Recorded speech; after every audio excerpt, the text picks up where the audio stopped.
Happy Sunday. Here we are. It's nighttime. All right. Nighttime. We're live. My hair is kind of funny right now. We had a bunch of rain here, and I was walking back from church and got rained on. So my hair's kind of a little bit wet, but week in review. Today is Sunday, November 10th, year of our Lord 2024. And I have a couple things I had in mind to talk about, some thoughts that have been running through my head, some ideas, thoughts, concerns. Not about concerns, but let me bring up my things. Let's see, close that. Okay.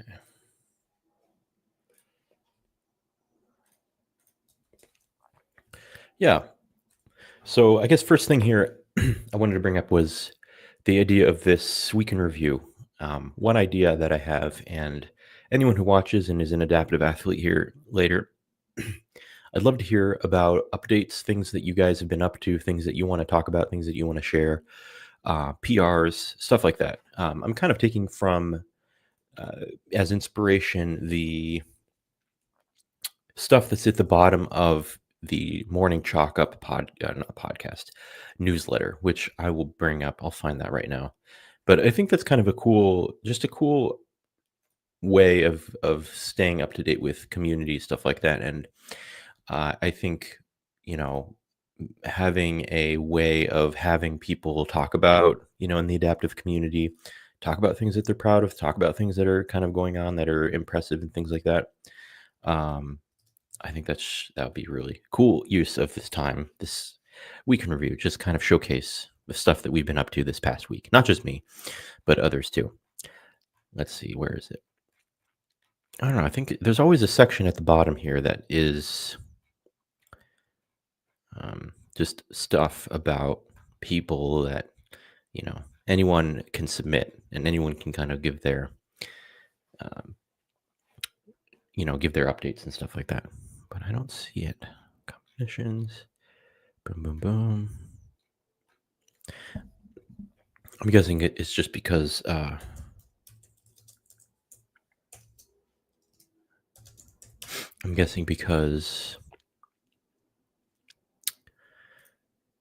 it is Rogue Invitational. Okay. Let's see. I know I've seen it at the bottom. Yeah, highlights here. So kind of birthdays, anniversary of the affiliates. Yeah. Anyways, just stuff like that. That's kind of cool. Anyways, I think if we could, uh, maybe I'll do a better job of sharing in advance as well what we might want to talk about, or like send out an invitation to friends or people in the community, sort of sharing, hey, you have anything cool, interesting going on, anything impressive, anything you want me to talk about, anything you want me to share. Um, yeah. I mean, one thing I got was a PR in my push jerk, which was super exciting for me. I got 135 overhead and my push jerk, which I was super excited about. Just kind of a milestone, you know. It feels like a lot of weight over your head, and getting that was a cool moment last week. I forget, what was that, Tuesday, Wednesday? I can't remember. Anyways, super fun. I've been telling people about that. I went to a coffee hour at my church today, and they're like, "Hey, how's your week? What's new? What's going on?" I was like, "Oh, well, I'm just CrossFitting a lot. Nothing much beyond that right now." And like, kind of wait a couple minutes, and then, "Oh, actually, I got a PR in one of the weights in one of the lifts today or this week," and I was super stoked about that. Wrote it down in my phone and everything. So yeah, super cool. Anyways,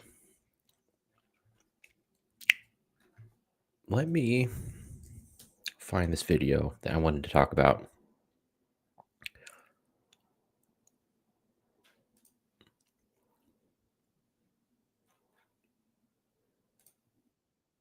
Okay. I'll just play it, and then if I have any commentary, I'll pause it here.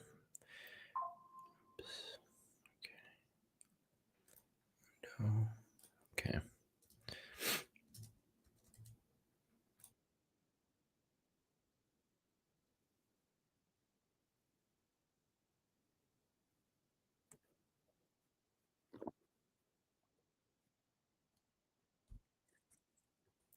Okay. Teams are stupid. I thought that was an interesting use of word cowardice. Interesting that Savan is saying that there's a cowardice that's going on with people that are in the team CrossFit world. Hot take.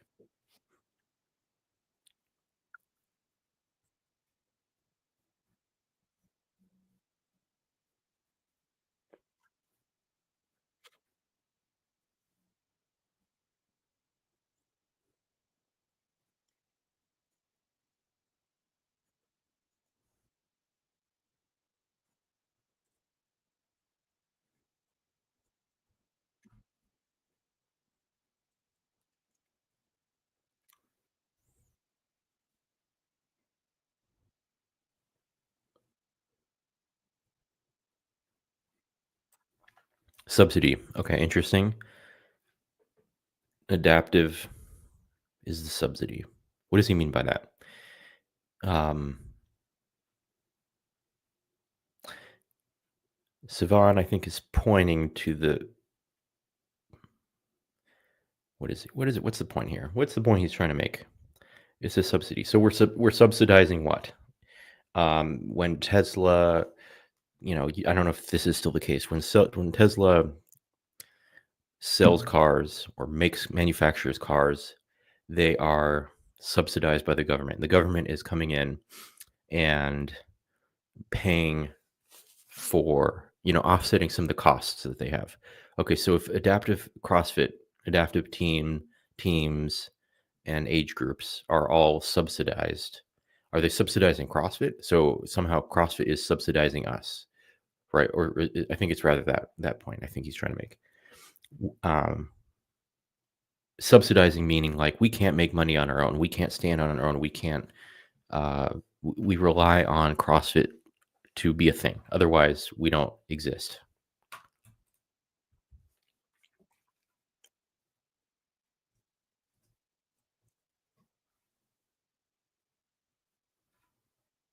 Okay, hold on. Let me go back to this point here.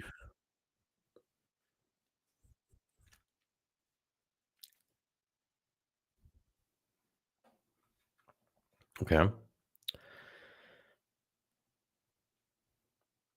I mean, I think this kind of goes back to some of that stuff I was talking about a couple weeks ago, where I was saying, as adaptive athletes, we have to kind of talk about what value we bring. It's not it's we can't have this mentality of this relationship is one-sided. I take and I take and I take and I take from CrossFit, subsidies from CrossFit. Okay, like Savant's saying here, and without this idea that hey, I have to give something, and by give something I mean specifically money. I don't mean like good feelings or I mean even just like strictly speaking encouragement, like I was kind of mentioning last time, right?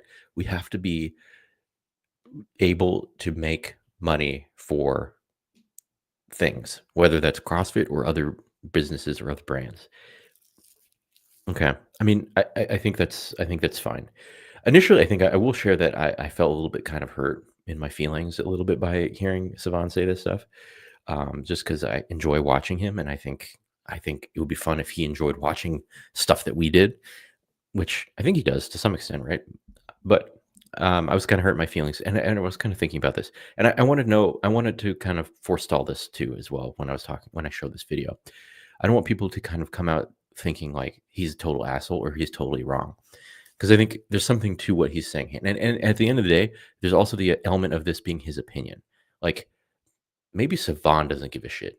And that's fine because he can have his opinion. He can care about what he cares about. He can care about what he doesn't care about. I remember working at a coffee shop, Phil's Coffee down in Santa Monica. This was the first coffee shop first Phil's Coffee that opened in Southern California. This was right after I graduated from college, and I remember people being kind of anxious about there's a Starbucks opening and it's like right around the corner, right? In other words, if there's a competitor who's in the coffee space who is in business and they're trying to take people from our business to the, to go do Starbucks. And I think it was actually when the owner of Phil's Coffee, or he was the owner. I don't know if he is. I don't know if he is still, but Phil of Phil's Coffee. I remember him saying something because he was there. Excuse me. He was there helping with the opening stuff, and I remember him saying, uh, "Starbucks is not our competitor. We're not trying to go after the same customers as Starbucks. We have a completely different way of thinking about who our customers are." And it's kind of true, right? Who goes to Starbucks? People that are on the go, they're rushing to work. They want kind of the cheap, sugary, quick and dirty. I mean, I guess it's not cheap, but I guess cheap compared to what we were selling at the time,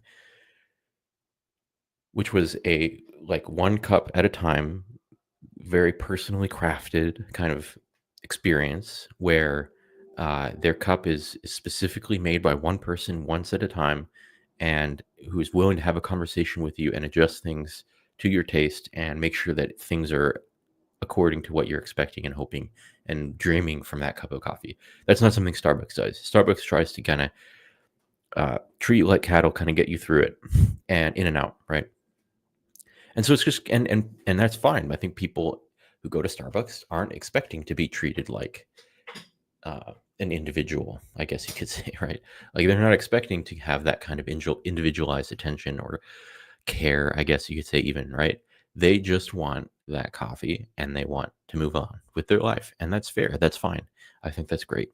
So, anyways, Savan's saying, hey, I don't give a shit about adaptive CrossFit. I don't give a shit about age group. I don't give a shit about kids. Cool, dude. Like, hey, maybe you're not in the target demographic of people that would be interested in adaptive CrossFit.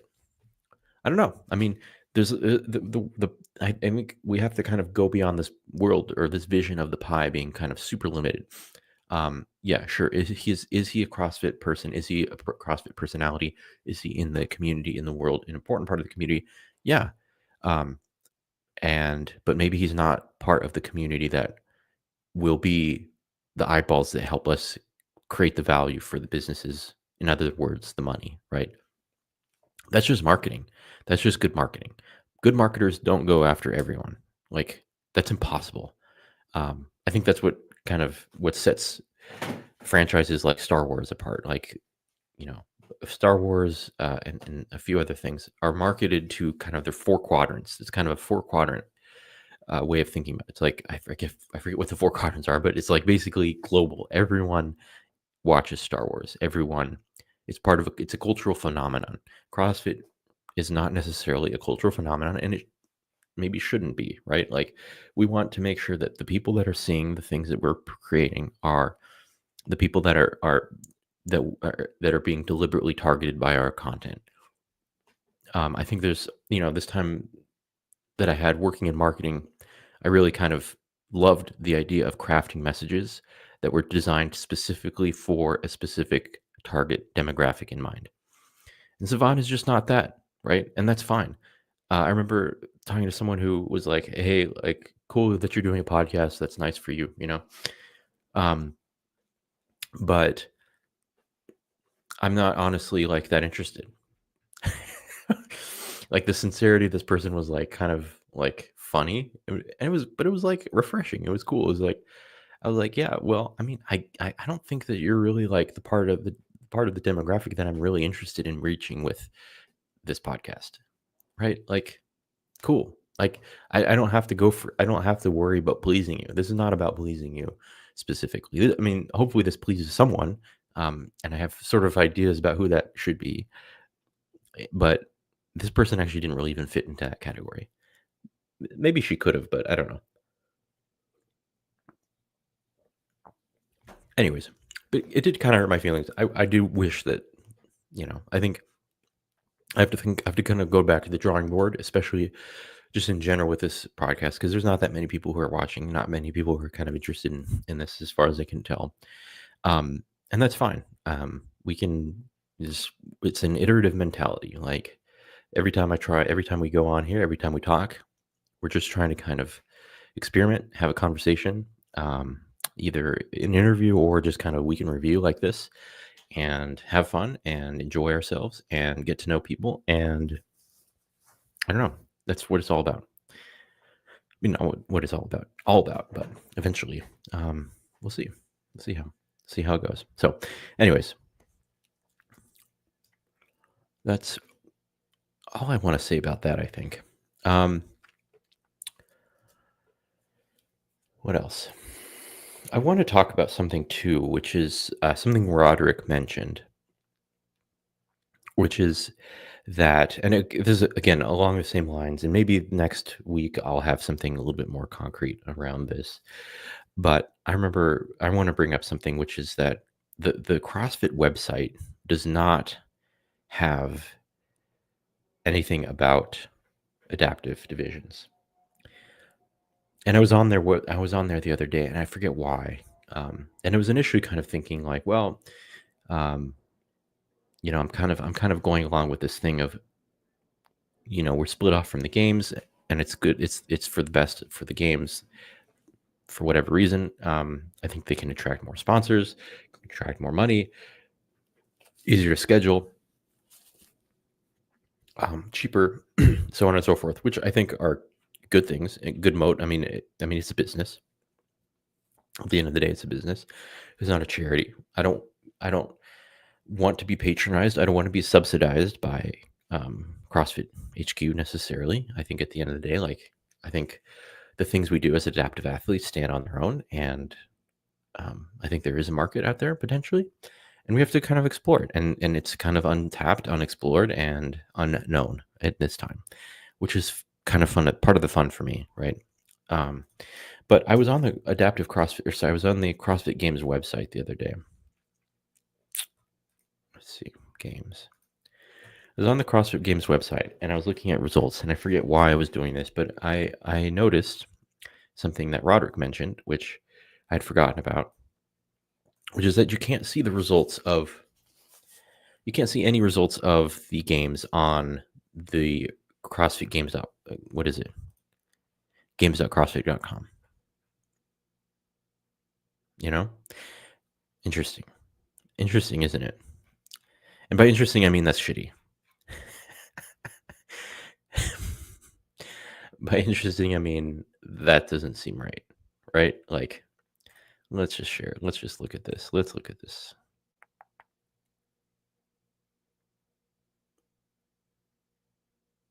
Okay, just making sure something. Let's look at this. So what we've got here is a leaderboard on the website. Cool, good stuff. And I'm going to come at this from a UX design perspective a little bit as well. I'm a UX designer. If you didn't know this means I do things like design websites and things like platforms like this, right, where we can see the results of things. And it's basically what we have at the top we have a why is that showing up? I don't know what that means. Okay, we have a table. We have a table here which includes a bunch of things, which rank, name, columns, right? Columns and rows, specific, like typical table stuff, right? And then we have the kind of a thing here at the end. Expand all. What does that mean? Oh, okay. So you can expand all the data, and you can see all the stuff about the individual guys. So age 22, age 33, boom, boom, boom, all the way down. Okay, at the top here, we have a set of filters that we can apply information. We can apply filters to see different specific results from the games, right? Okay, so we got year, we got competition, like level of a competition. Let's see, final CrossFit game, teenage CrossFit, masters CrossFit. Oh, okay, so they have divisions here, which is cool. And guess what? They don't have the adaptive divisions. Okay, why would that be? I wonder, right? Okay, so then you have sort of division within that final, what they call final, and then you have gender and then sort. Okay, that's by individual event. You can search individual. Okay, so let's just look at the masters, right? Okay, so from masters, and then we get the ability to filter down for the specific division, men, women, sort overall. Boom. That's cool. Now, I mean, as I'm looking at this, it's even less clear to me what the issue is as to why there wouldn't be a adaptive CrossFit Games here, right? Teenage adaptive, and then instead of age here, you would have the uh, what's it called? Instead of the age here, you would have the individual divisions. So there's 15 of them. And where are those divisions? Which, well, we can find them. We can look at the results here. Okay, where's my thing? Where's my... Okay, hold on. I'm actually going to do something because I want to keep that open. All right, so we got past competitions. I can see leaderboard for the adaptive games. And there I am in 5th. Cool, 5th fittest. Very cool, very cool, very cool, very exciting. I'm very happy about that result. And yeah, it's here. It's here on Competition Corner. And it's not here. And you know what? Now that I think about it, I think Competition Corner was a sponsor of the adaptive games. So that could have been part of what's going on here. That something with the deal with Competition Corner was that in return, we're not going to be able to show the results on the CrossFit Games website. Anyways, but what are all the divisions? We've got upper 1 point, upper 2 point. Here they are. Minor. So it's, I mean, yes, it's a bit of a scroll. There's 15 different divisions, men and women. But that doesn't really matter because the gender is here. So you can filter for the gender in a separate sort. What's this content filter? It's called. In the biz, we call it a content filter because it filters content. And so, and you see the table below, it reacts to what you have specifically entered in this. So if I want to see 65 and plus men, we see, you know, boom, all the people who were 65 and plus, which is great. Why does this matter? I was thinking about this because if I were to, I remember I was Googling someone who I was having a conversation with who does CrossFit. And I'll just stop sharing that for now. I was having conversation, or I was not having conversation. I was Googling someone who does CrossFit. And I was trying to figure out their qualifications, who they are, where they come from, some details about their profession, stuff like that. And they came up in Google results. And I don't think they came up in the Google results. I was searching for them. I found them on Google. And it linked them. It linked me directly to the CrossFit results page for that particular individual. And I was able to see that person's performance in a kind of very public, meaningful way, right? Like if I want to go, let's just go to CrossFit Games. Let's look at the winner, James Sprague, and I can go view his profile. And James Sprague has, you know, a picture, and he has like individual, the ability to kind of showcase things about himself as an athlete, which is super cool. Excuse me. So I know where he is. I know he looks like he moved from Naples to Spokane Valley. He was in Invictus Everest Park. I don't know where that is, but you know, wherever it is, that's cool. Great. And you can see like a track record of like how he's done in the past in a kind of fairly intuitive, good way. I like the way the website kind of displays stuff. And I mean, you'll see guys like Hiller kind of go in and review someone's performance when he's doing like a natty or not. And so there's data here. There's data that's publicly available on this person's fitness and there's this person's performance. Competition Corner, on the other hand, I don't think Google is indexing this, meaning Google is not like creating individual profiles where I can like, I mean, you can't click onto the individual person here and see their profile. Now, like, I don't know why my picture isn't showing. Yeah, I mean, it's fine. It's fine. It's okay. It's not as far as the UX goes. It's not the best. It's not the best thing I've ever seen in the world, but it's fine. But it's not like part of the CrossFit Games website. Now, if I were to Google, let's see,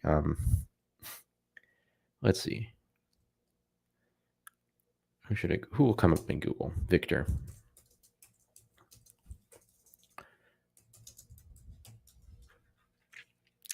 Okay, I mean, you're gonna get a lot of stuff. You're gonna get a lot of stuff on Victor because he's all over the place. I got his Facebook. Not about me anymore. What does that mean?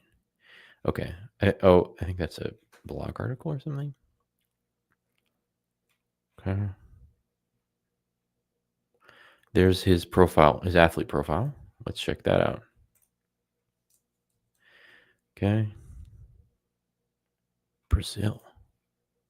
What the heck? This isn't Victor.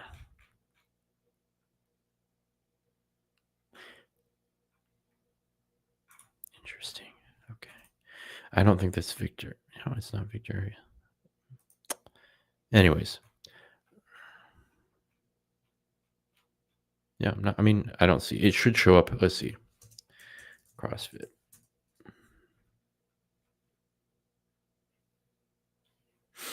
Yeah.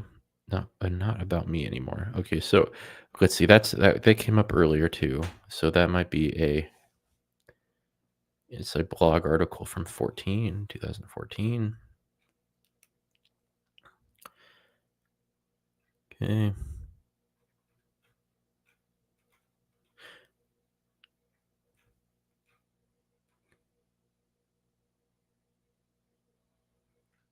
Interesting. Okay. Let me Google that. Maybe he's listed as Hugo as Castro. Okay.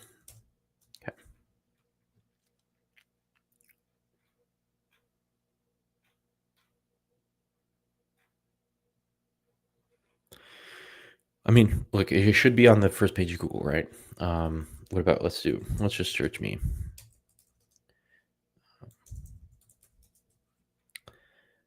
Okay. That would be me. First thing pops up my performance up last year in the games. Man upper extremity. So there's like data. Okay, that's interesting. So there's data there's data from the past on the adaptive divisions, but there is not there's not anything here about the games this year, right? What have I got here? Oh, it's just my. All right. Anyways, bunch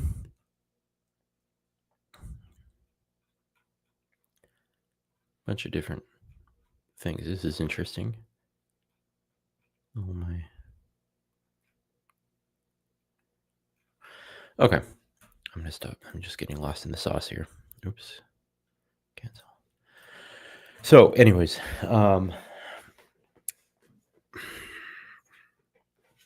I think that's problematic. I think that's problematic that we don't have a representation on the website where clearly I think it's possible to do. I think it's clearly possible to do on the website. I think it's clearly possible to, have a additional division. Now, I didn't think of this possibility that there was some sort of special deal done with oh my gosh, I keep forgetting. There was some sort of special deal done with.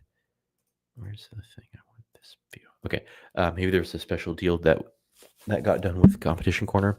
Again, and if that brought revenue, then and made it possible to do the games, the adaptive games, with kind of reasonable levels of funding and not a huge disgrace and discredit to the company, to CrossFit and a huge money suck where we have to be subsidized, like Savannah was saying, then okay, great. That might be one thing, but I don't know. I'm genuinely curious. If anyone has information about this, I'd just love to know that. I'd love to know why the heck we aren't on the CrossFit Games website. Why the heck our performances are not listed in an official capacity, in a public way. And I think that's kind of what the CrossFit Games website is. I think that's kind of why it matters, right? I was this week.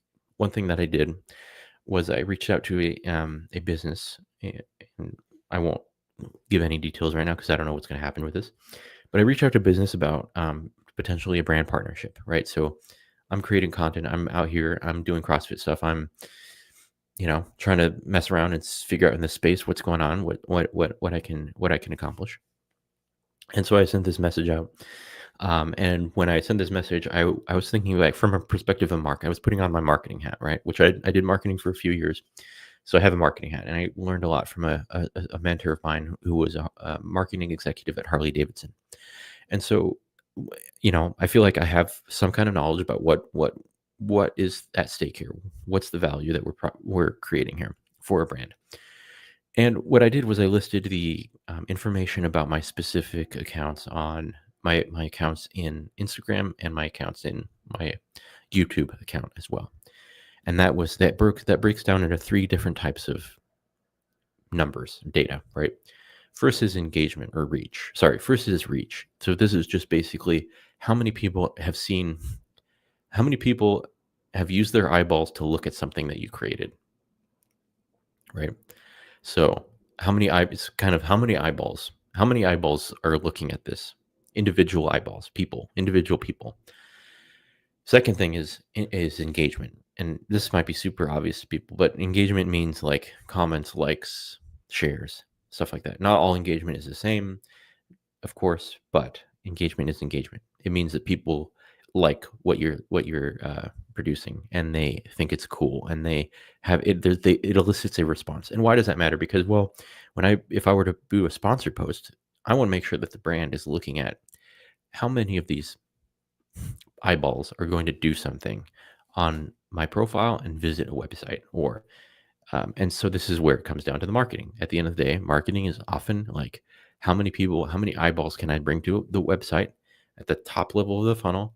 How many can I convert to some sort of meaningful conversion, meaningful benchmark, meaningful progression in the journey to buying something? And then how many actually buy something, right?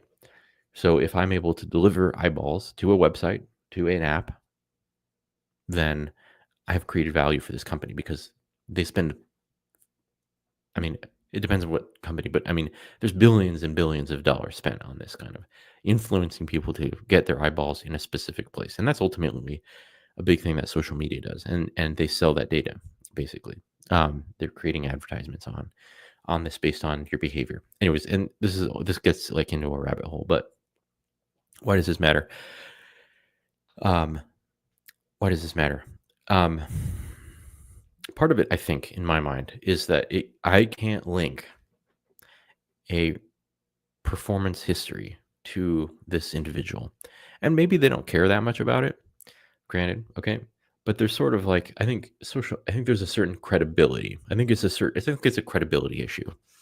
I think it disadvantages adaptive athletes from pursuing these sorts of brand partnerships, because it puts us a little bit in like a non-credible zone.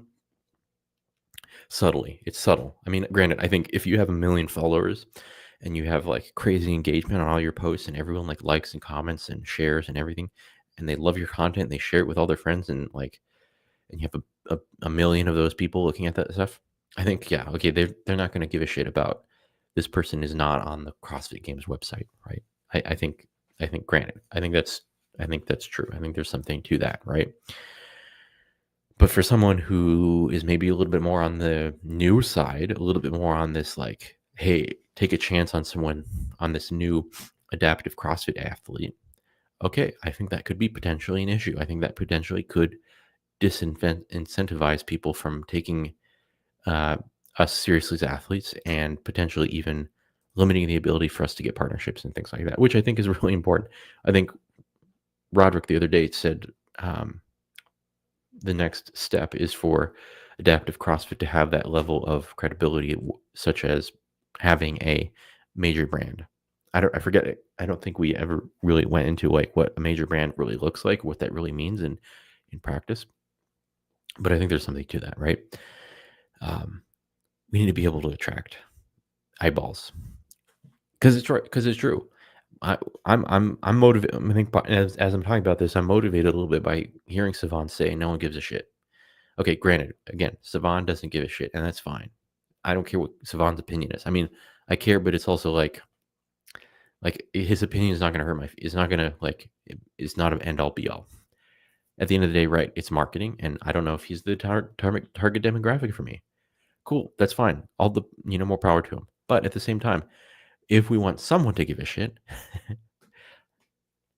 if we want someone to give a shit, I think at the end of the day, it goes back to those eyeballs. It goes back to making this a um, finding a niche and exploiting that, and taking, you know, telling our stories in a meaningful, impactful way. What was I going to say? It kind of reminded me of something that came up with. I'm getting my mouth.